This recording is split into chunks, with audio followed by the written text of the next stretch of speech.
8:55 on a Thursday morning. The front steps of Prescott Tower on Front Street, Wilmington. Elena Cross stepped out of the car. Behind her came two representatives from the state pension fund and a reporter with a camera already raised. She saw the man near the revolving door. Blue flannel. A leather satchel. A long tube on his shoulder, dust still on his boots. She didn't look twice. "The help uses the back door," she said, and pointed toward the corner of the building. He nodded once and walked the way she pointed. She had no idea who he was. By the end of the morning, everyone in that lobby would. Stay with it. The man she just pointed toward the back is about to walk through the front door of his own life, and hers won't look the same after. 2 hours earlier, on the other side of the Cape Fear Memorial Bridge, the kitchen of a small house in Leland smelled like batter and coffee. Dean Sutter stood at the stove in a gray t-shirt, the blue flannel folded over the back of a chair behind him. He flipped a pancake with a wooden spatula. Morning light came through the window over the sink and laid a square of warmth across the table. His daughter Sadie sat there in small wire-rimmed glasses, building a tower out of Lego blocks one piece at a time, slow and careful, her tongue tucked into the corner of her mouth. "Dad." She didn't look up. "How many columns does a building this tall need on the bottom so it doesn't fall down?" Dean glanced at her top tier and counted. "Depends what you put on it, Sadie girl. Count what you've stacked and we'll figure it out." She bent her head and counted under her breath. He slid a pancake onto her plate, set cut strawberries beside it. On the wall above the table hung an old photograph. Dean, younger, hair a little longer. A woman beside him with the same brown eyes Sadie had. A 4-year-old Sadie on her father's hip, laughing with her mouth wide open. Behind them, a tower of glass and steel caught the late afternoon sun. The day Prescott Tower opened, 2015. Josephine had told him to take that project. "You're ready," she'd said. "Stop pretending you're not." 3 years and 7 months without her now. Dean had learned to count mornings the way other men counted money. 12, Sadie said. "I need 12 columns." "Sounds about right." At 7:35 he drove her to Leland Elementary in his old white pickup. The marsh grass along the road was turning gold. Sadie talked the whole way about a class trip the following week. "We're going to a building downtown. The tall one with the fish tank in the lobby." Dean kept his eyes on the road. "That'll be fun." "You know that building, Dad?" A small pause. "I've heard of it." He walked her to the gate, straightened her backpack strap, reminded her to eat her sandwich. She hugged him hard and ran inside. At 8:15 he opened the door of Sutter Drafting and Print.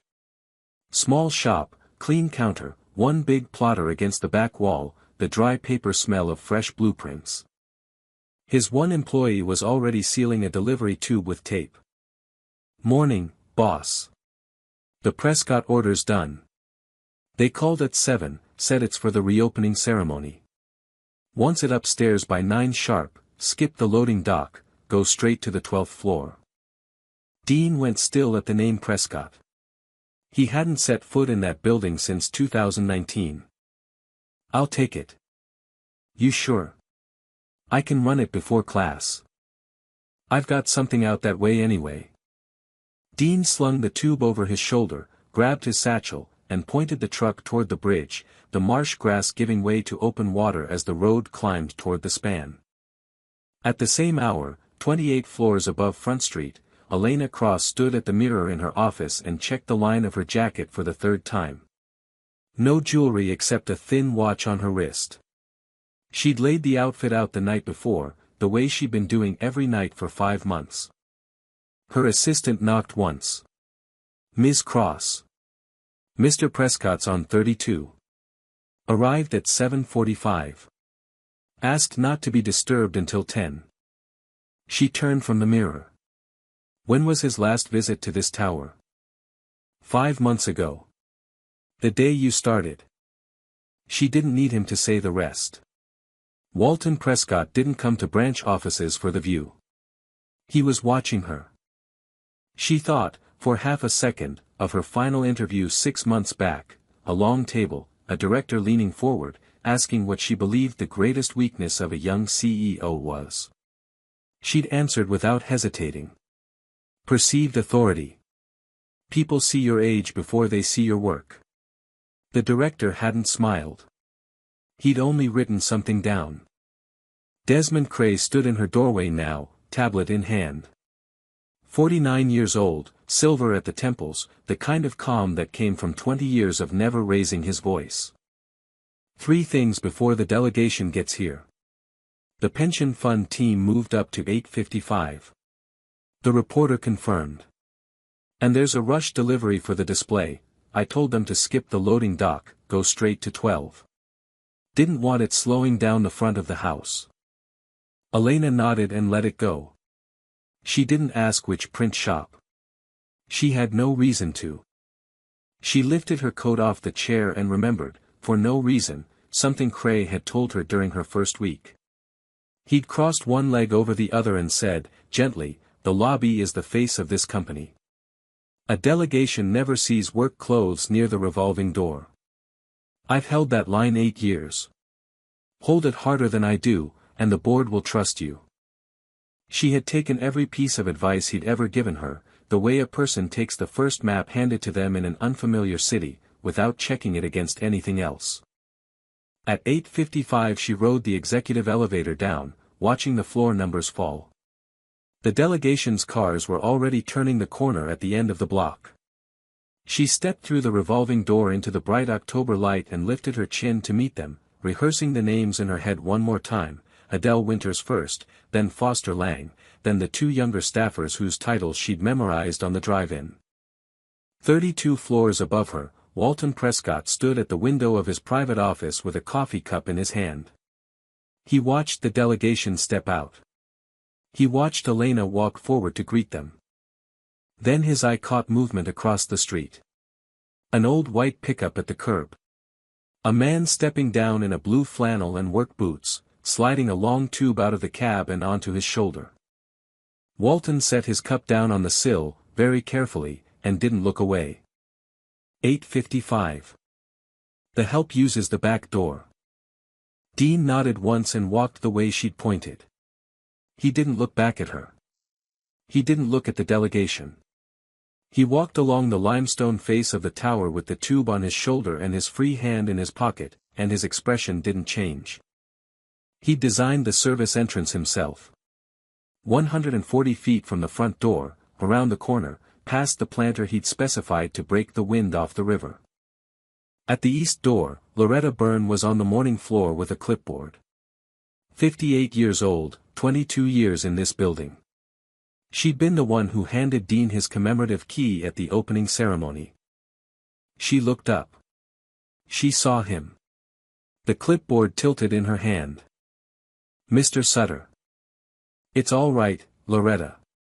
He kept his voice low. Good to see you. She logged him in fast, her hands not quite steady, and walked him to the service elevator without another word. She had no authority to undo what the CEO had just done in front of a delegation and a camera. She only wanted him inside, quietly, before anyone else got a good look. On 12 he handed the tube to a young woman in a headset who didn't look at his face. She signed a form, thanked him without really seeing him, and turned back to the display she was building for the ceremony. He took the service elevator back down and started for the loading exit, already thinking about the 3 o'clock pickup and nothing else. He had no idea what he'd just started. 2 floors above him, someone was about to find out the hard way. At 9:24, 3 floors above him, Elena was walking the delegation back to the lobby for photographs. Adele Winters was beside her. Foster Lang a step behind, watching everything. Micah Sorrell had his camera raised. The executive elevator chimed. The doors opened. Walton Prescott stepped out. 74 years old. Gray suit. White hair combed back. The delegation turned as one. Foster's mouth opened slightly. Adele inclined her head a fraction of an inch. Elena went forward at once, professional smile in place. "Mr. Prescott. We're honored to." He lifted one hand. Not unkindly. A small flat gesture that meant wait. He walked past her. He walked past the whole delegation.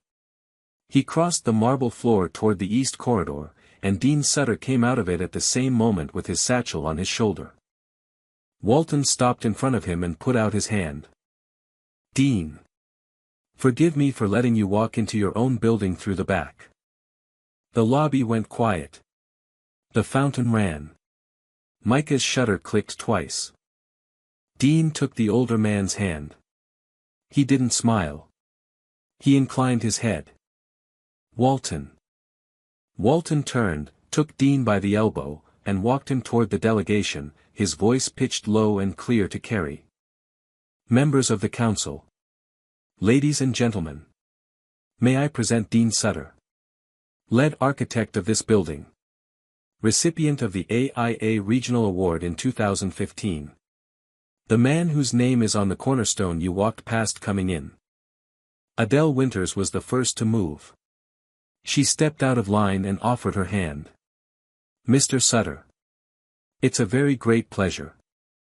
Foster Lang was second, then the two younger staffers behind him, each one shaking Dean's hand a beat slower than the last, as if still recalculating who exactly they were meeting.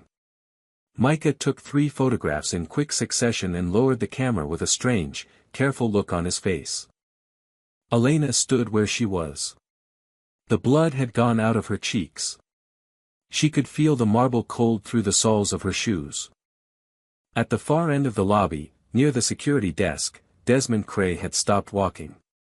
He took one half-step back into the shadow of a column, then turned and walked briskly toward the stairs instead of the elevator, his tablet still lit under his arm. His face had gone the color of old paper. Nobody in that lobby was watching him. That was the only reason he made it to the stairwell before his hand started to shake. Walton was already inviting the delegation upstairs for coffee. He extended the invitation to Dean with a small nod. Dean shook his head, polite. "I've got to pick up my daughter at 3. You'll come back another day." "I will." Dean walked out through the revolving door. He didn't look at Elena on his way out. She didn't watch him go. She turned, professionally, and gestured the delegation toward the elevators. Adele fell in beside her. In the elevator going up, Adele watched the floor numbers climb. "Ms. Cross. I think you and I should have a private conversation later this week." "Yes," Elena said. "I think we should." She got the delegation to coffee. She sat at the head of the table on 32 and made the introductions she'd rehearsed for 2 weeks. Walton said nothing about the lobby. He poured cream into his cup and asked Foster intelligent questions about pension allocation for the better part of an hour. He didn't look at her once, and somehow that was worse than anything he could have said. At 12:30 she returned to her office, closed the door, and stood at the window a long time. Then she sat down and typed the name Dean Sutter into the corporate archive. 23 results. Sutter Studio Architecture. Founding Principal. Lead Architect on the Prescott Tower Commission, 2012 through 2014. AIA Regional Award, 2015. A photograph of a man in a black jacket at a podium, a younger woman beside him, a small girl in the woman's arms. The obituary came up at the bottom of the page. Josephine N. Sutter. Survived by her husband Dean and her daughter Sadie. March, 2022. The studio closed 3 months later, according to a single line in a local business journal that nobody at Prescott Properties had apparently ever bothered to read. Elena sat very still, the cursor blinking at the end of an empty search bar she didn't have the nerve to fill in twice. At 2 she drove across the bridge to Leland. She found Sutter drafting in print on a quiet street off the main road. The door was locked. A young man inside waved her off through the glass, closed for the afternoon, gone to pick up his daughter. She stood on the sidewalk in the October sun and felt foolish, the way she hadn't let herself feel foolish since her first year out of business school. She took a business card from her wallet, crossed out her title with one clean line of pen, and wrote underneath, in her own hand, Dean. I owe you an apology that doesn't come through an assistant. Call whenever you're ready. Or don't. She slid it under the door and stood there another moment, listening to nothing, before she walked back to her car. That evening at 6:15, Desmond Cray sat in his car in the parking garage, phone to his ear, talking to a board member named Foster Lang's counterpart in Atlanta, a man he'd known for 11 years. We need to talk about this morning. She insulted the chairman's personal architect in front of the state pension fund. There's a photograph in tomorrow's paper. I'm not raising the issue. I'm just saying, the optics. The voice on the other end said something that took a long time to say. Cray listened. He smiled at the steering wheel. Of course. Just wanted you to have the picture. At the same hour, Dean opened his front door and let Sadie run past him into the kitchen for a snack. He put the mail on the counter without looking at it. Dad. Did you go in the building with the fish today? He kept his face still. I did. For a minute. What's inside? He thought of the marble. The fountain. The 74-year-old man with his hand out. It's a nice building, he said. I think you'll like it next week. She nodded, satisfied, and went back to arguing with a stubborn Lego block that wouldn't sit flat. Dean stood at the counter a moment longer than he needed to, looking at nothing, before he started on dinner. Saturday morning was bright and cold. Elena had slept badly 2 nights running, thinking about the marble floor and the line on it where her career had quietly opened up beneath her. She hadn't planned on going anywhere. But by Sunday evening she'd read the archive page 4 times and looked at the photograph of the young woman with the small girl until she stopped being able to look at anything else. Monday morning, Walton Prescott called Dean directly and asked him to come in. They met in the conference room on the 32nd floor. Walton didn't waste time. I'd like you to consult on the Riverwalk project. The old warehouse district, first phase breaking ground next month.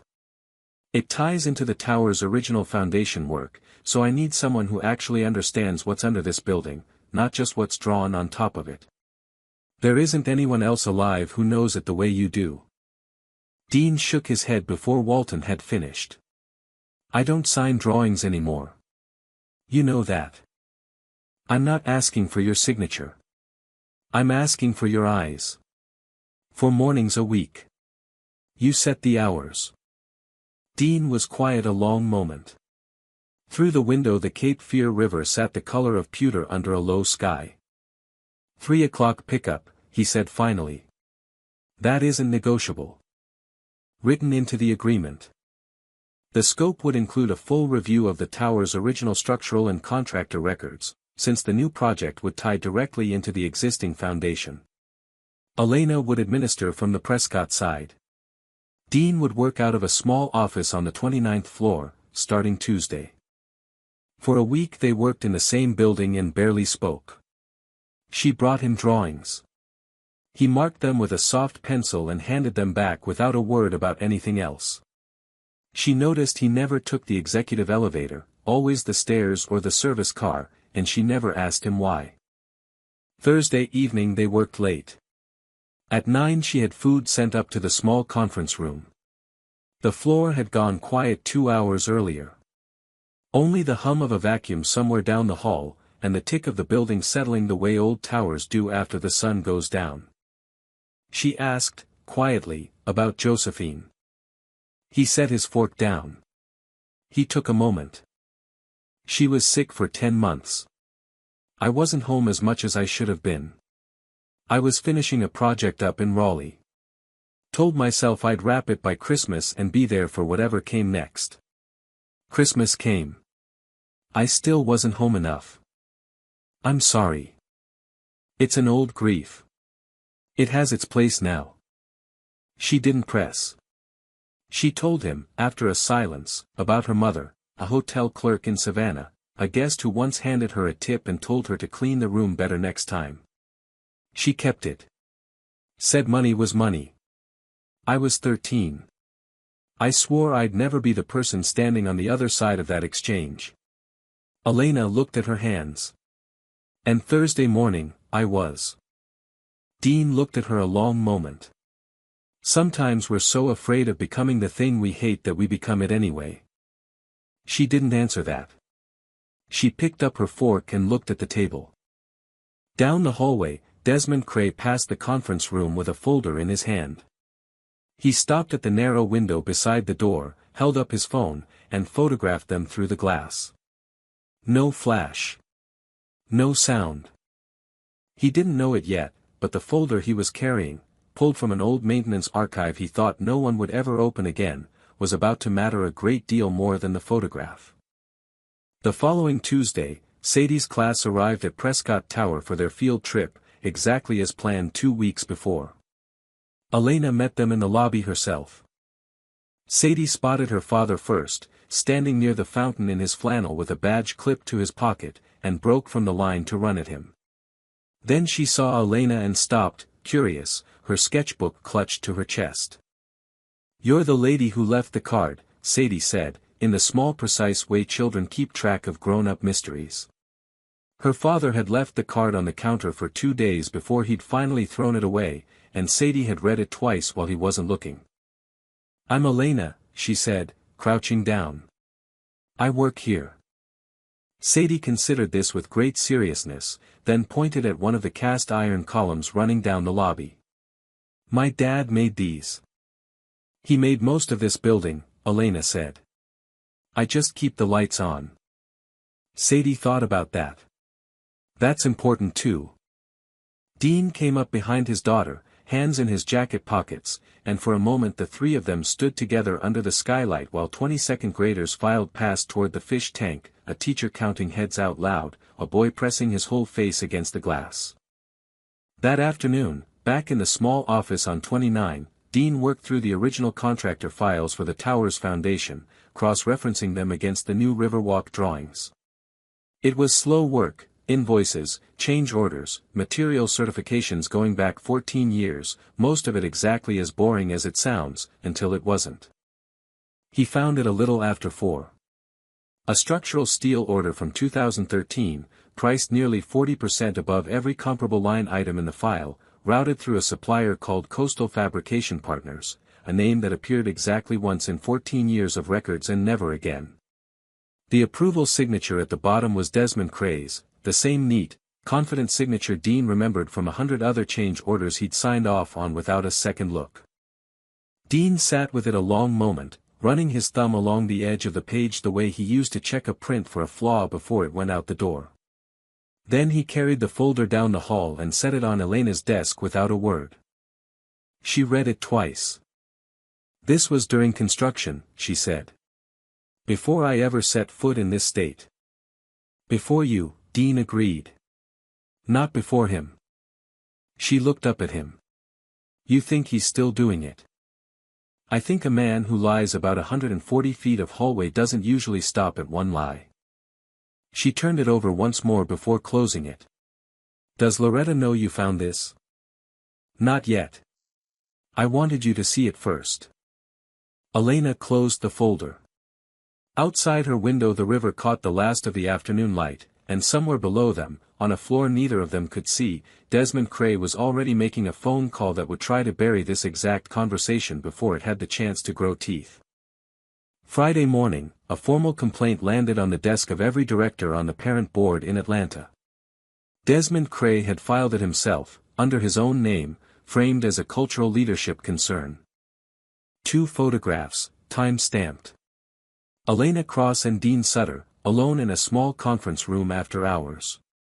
An attached memo noted that the CEO of Prescott Properties Southeast had publicly humiliated the chairman's personal architect before the state pension fund and now appeared to be conducting a private relationship with the same man, raising questions about her judgment and her neutrality. Nowhere in the complaint was there any mention of Coastal Fabrication Partners. Elena read the memo at 6 in the morning at her kitchen counter with a cup of black coffee. She read it twice, set it down, and read it a third time before she washed the cup and dressed for the kind of day she'd learned to recognize by now: the navy suit, the flat shoes, the watch turned so the face sat square on the inside of her wrist. Dean got a short email from Walton at 8, summoning him to the 32nd floor conference room Thursday at 10. No reason given, no subject line beyond his own name. He read it twice standing at the counter, then drove across the bridge with his hands light on the wheel and the radio off. Down at the reception desk, Loretta Byrne had been quietly keeping her own notes for 2 weeks, not because anyone asked her to, but because 22 years in a building teaches a person to notice when the same man starts appearing near the record archive after the cleaning crew has already gone home. She kept the list folded small in her pocket, updated in pencil. She'd written down 4 dates.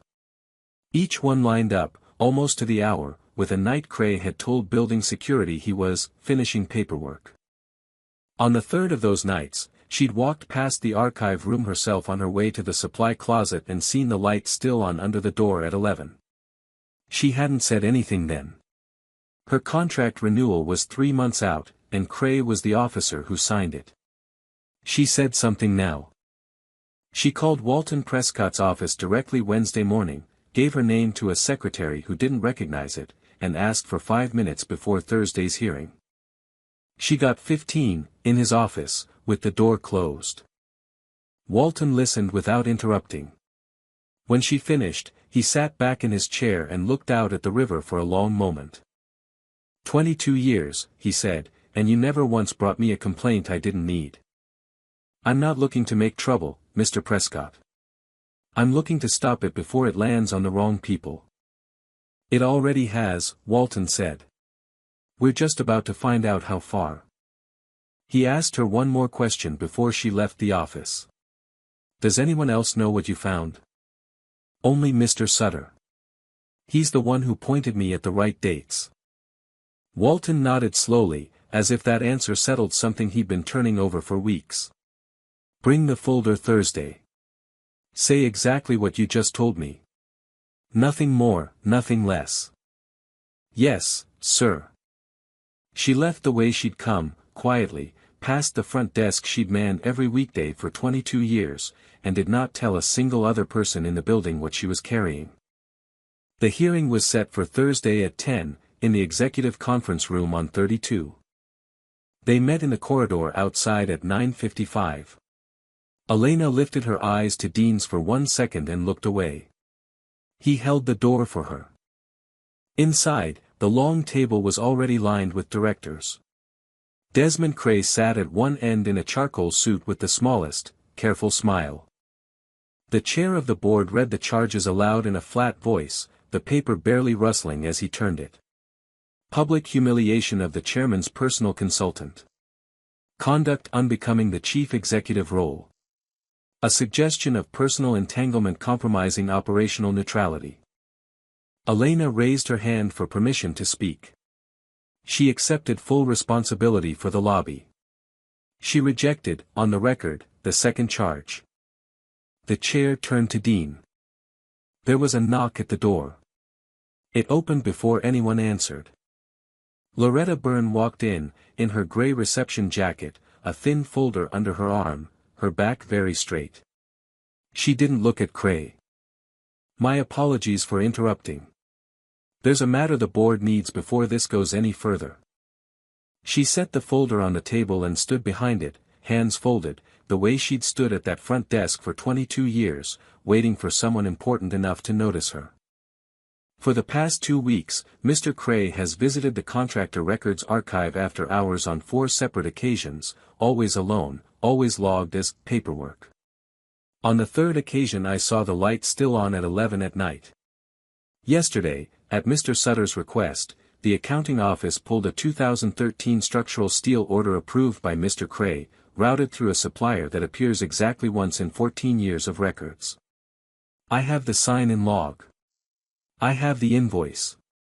And I have an email, forwarded to this board this morning by that same accounting office, in which Mr. Cray requested the file be quietly archived before this week's audit. She paused. I've worked in the building Mr. Sutter designed for 22 years. I wasn't going to watch it get used to bury the truth about how it was paid for. Cray stood up. This is absurd. She's a receptionist. The door at the back of the room opened. Walton Prescott walked in. He didn't speak right away. He walked to the head of the table, stood behind the chairman's seat, and looked down the length of the table at Cray. Sit down, Desmond. Cray sat. I've had auditors quietly reviewing your contractor files for 6 weeks, Walton said, ever since a routine variance turned up in last quarter's numbers. I didn't have a name until this morning. Now I do. He turned to Elena. His face didn't soften. I appointed you because I believed you came from a place that wouldn't let you forget where you started. You forgot, for one morning. I trust the last 3 weeks reminded you why. I won't forget again, Elena said, steady. See that you don't. He looked at Dean. The corner of his mouth moved. My apologies. For the second time. Accepted. For the second time. The board chair cleared his throat and moved to strike the second charge from the record. Nobody objected. Cray didn't say another word for the rest of the meeting. Nobody in that room yet knew how this would end for Cray. But everybody in it understood, in that second, exactly how it had begun, with 140 feet of hallway, and a lie that had been waiting 14 years to be walked. The board voted 8-1 to remove Desmond Cray from his position, effective immediately, and to refer the contractor file to outside counsel for a formal fraud review. He was escorted out through the front lobby by building security, in full view of the morning staff. Loretta watched him go from her post with no expression on her face. That evening Elena left the building at 7. She walked through the front lobby at the pace of someone no longer in a hurry, looking at the ceiling height, the proportion of the columns, the soft amber light Dean had specified for the evening hours. For the first time she understood he designed this room to forgive people for being tired. Loretta was still at the desk.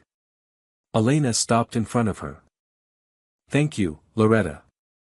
Loretta looked up, didn't smile, inclined her head the way she had 22 years ago to a young architect on his first walkthrough, and went back to her log. Dean was outside on the sidewalk, waiting on a ride that hadn't shown yet. He hadn't planned to walk out at the same time. He was simply there, hands in his pockets, looking up Front Street at nothing in particular, the collar of his flannel turned up against the evening cold. Can I drive you home? He looked at her. He nodded. She drove him across the bridge with the windows half down. The air off the river was cold and clean. The lights of downtown fell away behind them, one row of street lamps at a time. For a long time neither of them spoke. The radio stayed off. Sadie asked me something last night, Dean said. What did she ask? She asked if you were the lady from the bookstore card. Elena kept her eyes on the road. What did you tell her? I told her I didn't know yet. I don't make my daughter promises I can't keep. Elena nodded slowly. The bridge unrolled ahead of them in 2 long curves of light. That's the right answer, she said. He didn't respond right away. Then, as she turned off toward Leland, you know why I didn't argue with you at the door that morning? Why? Because I designed that door. I knew exactly where it went. I trusted the building to speak for me. She glanced at him for the first time since she'd picked him up. The dashboard light caught the line of his jaw. And if it hadn't? He thought about it. Then I'd have walked out the back and gone home to my daughter, and that would have been fine too. I stopped expecting buildings to defend me a long time ago. That morning was a gift, Elena. I still don't know whose. He stepped out at his house and closed the door gently behind him. She watched him walk up the path. The porch light caught a small head in pajamas at the door, Sadie, waiting up. He bent and picked her up in one motion and carried her inside. The downstairs lamp went out. A smaller light went on upstairs. Elena sat at the curb almost 5 minutes before she pulled away. She drove back across the bridge with the windows still down and didn't turn the radio on once. 6 weeks later, on the first Saturday of December, the Riverwalk project broke ground with a small ceremony. The old brick warehouse had been opened into a soaring hall with tall windows facing the river. Cast iron columns ran in 2 long rows down the length of the space, repainted and left exposed. Dean had spent 6 weeks redesigning the circulation around them. He hadn't signed the drawings, only marked them in soft pencil and handed them back to the staff architect whose name would go on the title block. Elena stood at the entrance at 9:45. Walton was already inside, reviewing the program with staff. The white pickup pulled up at 5 of 10. Sadie got out first, sketchbook clutched to her chest, and ran straight at Elena, wrapping both arms around her legs. Elena crouched down. "Hi, Sadie girl." "Hi. Dad says this is the building you and him made." Dean came up behind his daughter, freshly shaved, looking at the brick facade the way a man looks at a face he hasn't seen in a long time. Elena stood, held out her hand. He looked at it. He hesitated one beat, not unkindly, then took it. Sadie took his other hand without being asked. The 3 of them walked through the front doors together. Walton spoke briefly under the skylight, acknowledged the donors, then acknowledged Dean by name, said the project wouldn't have happened without him, plainly, the way he said everything. The room applauded. Elena spoke last. 1 page of notes she never looked at. "I've learned something in the last 2 months," she said. "The way we greet someone at the door decides the way we run everything behind it. This building was built to welcome people in. I'd like to do the same." She didn't look at Dean. The room applauded. Afterward, Dean walked the length of the hall slowly, hands in his pockets, touching one of his own columns once with his palm before moving on. He stopped at the far window where the water came up close to the brick and stood there without speaking. Elena let him have it. Sadie followed him over after a while and stood beside him at the window.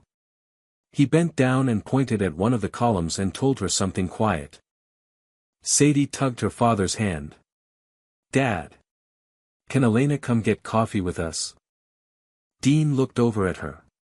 She nodded, small. The coffee shop on Front Street smelled like butter and cinnamon.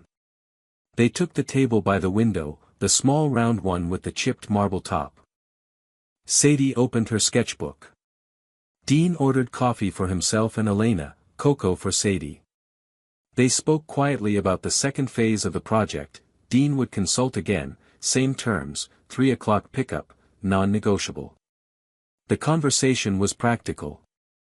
Neither of them was practical about anything else in their lives at that moment, and they both knew it. "What are you drawing, Sadie?" Dean asked. She held up one finger. "Almost done." She finished her line, turned the sketchbook around, and slid it across the table to her father. Then she turned it toward Elena. A tower with its front doors drawn wide open. 3 figures walking through together, a man, a small girl, a woman with her hand in the girl's other hand. No back door on the page. Elena looked at it a long moment. She didn't say anything. Dean looked at it, then at his daughter, who was already turning to a fresh page to draw a cat and not paying attention to either of them. He spoke low, just for Elena. "You don't have to keep looking for the right door. You're already through it." Elena set her hand down on the table between the 2 cups, slowly, palm down, the way a person sets down something fragile. Dean laid his hand over hers. "Not all the way. Just at the knuckles, light, like a question." She didn't move her hand.